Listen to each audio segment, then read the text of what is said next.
Ce lundi 25 novembre 2024 à Koulouzi, dans la province du Lualaba, s'est tenue la formation des acteurs éducatifs provinciaux en planification et élaboration des plans d'action opérationnels sensibles au genre, ainsi que la redynamisation des CTP, organisés par l'UNESCO en collaboration avec le gouvernement provincial.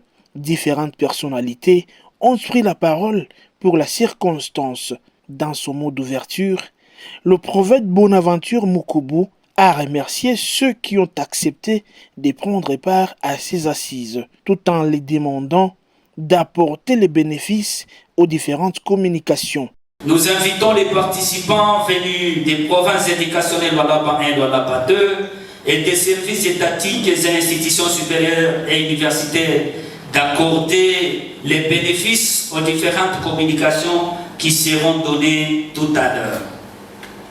Tout en vous réitérant nos vifs remerciements, messieurs les directeurs chefs de service, madame et messieurs de l'UNESCO, messieurs de la province éducationnelle sœur de Lualaba 2, chers collègues des services étatiques et chefs d'établissement d'institutions supérieures et universitaires, nous vous souhaitons la bienvenue chez nous à Koulouzi. Les directeurs d'études et planification au secrétariat général de l'éducation nationale et initiation à la nouvelle citoyenneté, Michel Lomengo, a demandé l'attention des participants aux différents travaux de près d'une semaine.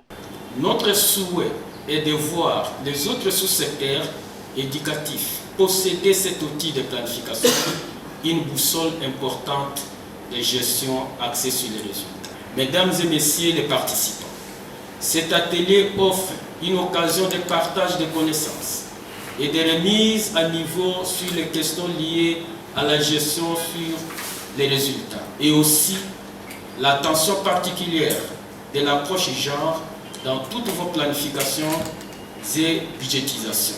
C'est pourquoi je demande à tous les participants d'être attentifs et assidus tout au long de cet atelier pour que les années à venir, chaque province ou entité puisse élaborer régulièrement son plan d'action opérationnel sans attendre l'accompagnement du niveau central.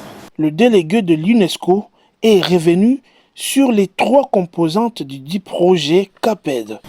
Distingués invités, mesdames et messieurs, ce projet de renforcement des capacités KPD-GP d'une durée de 2 ans, 2023-2025, comporte 3 composantes, à savoir la planification sensible au genre, la coordination du système d'information pour la gestion de l'éducation, ainsi que la coordination et le dialogue sectoriel.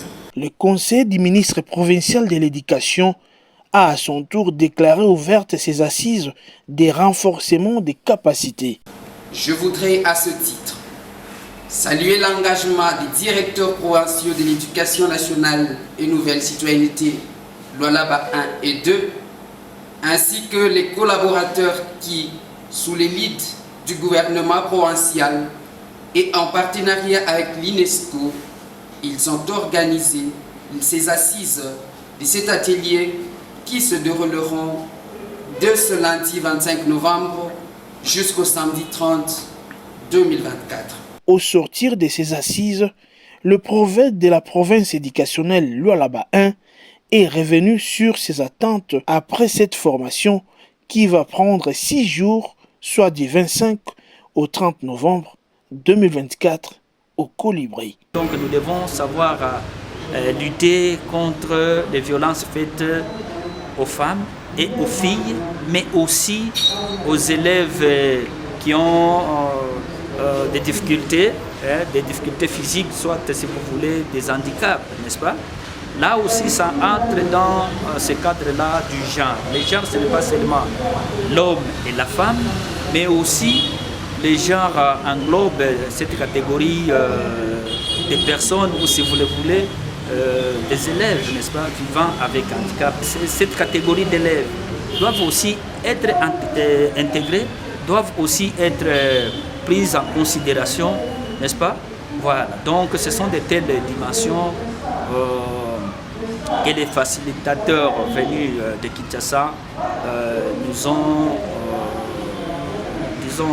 appuyé sur de tels éléments des gens à intégrer dans nos plans d'action opérationnelle.